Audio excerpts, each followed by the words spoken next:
വലിയ പതിവില്ലാതാണ് കേട്ടോ ഇന്നൊരാളെ ക്യാമറയ്ക്കകത്തിൽ കിട്ടിയത്. അപ്പോൾ കേക്ക് ചെയ്യാൻ വേണ്ടിയിട്ട് ഫോൺ എടുത്ത് കഴിഞ്ഞപ്പോൾ റെക്കോർഡിംഗ് ആണെന്ന് അറിഞ്ഞുകൊണ്ട് ആൾ വന്ന് പാട്ടൊക്കെ പാടുകയാണ് കേട്ടോ. അപ്പോൾ ഇന്ന് നമുക്ക് ചെയ്യാനുള്ളതൊരു ടോൾ കേക്കായിരുന്നു. ടോൾ കേക്ക് അത്യാവശ്യം നല്ല ഹൈറ്റ് ഉണ്ടായിരുന്ന ഒരു കേക്ക് തന്നെയായിരുന്നു കേട്ടോ. 1 kg ആണ് വെയിറ്റ് വരുന്നതെങ്കിലും അത്യാവശ്യം ഹൈറ്റ് ഉണ്ടായിരുന്നു. അതുകൊണ്ട് തന്നെ 6 ഇഞ്ച് പാനിലായിരുന്നു ഞാൻ കേക്ക് ബേക്ക് ചെയ്തിട്ടുണ്ടായിരുന്നത്. അപ്പോൾ അത് ബാലൻസ് ചെയ്ത് നിൽക്കാനായിട്ട് ഞാൻ നടുക്കൂടെ ഒരു സ്ക്യൂറും കൂടിയിട്ട് കൊടുത്തിട്ടുണ്ടായിരുന്നു. ഡിസൈൻ വന്നിട്ട് ഓൾറെഡി കസ്റ്റമർ നമുക്ക് സെൻഡ് ചെയ്ത് തന്നിട്ടുണ്ടായിരുന്നു. ആ ഡിസൈനിന് ഓൾമോസ്റ്റ് തന്നെ സിമിലറായിട്ട് തന്നെ നിൽക്കുന്ന രീതിയിലാണ് കേട്ടോ നമ്മൾ ചെയ്ത് കൊടുത്തിട്ടുണ്ടായിരുന്നത്. ഫോക്സ് ബോൾസും മറ്റുമൊക്കെ വെച്ചിട്ട് ഉണ്ടായിരുന്നു കേക്ക് ഫിനിഷ് ചെയ്തെടുത്തിരുന്നത്.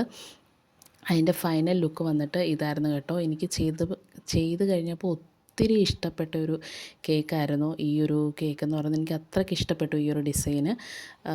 അതിൻ്റെ ആ ഒരു വൈറ്റ് ആൻഡ് ഗോൾഡൻ കോമ്പിനേഷൻ വളരെ രസമായിട്ടുണ്ടെന്ന് തോന്നി എനിക്ക്.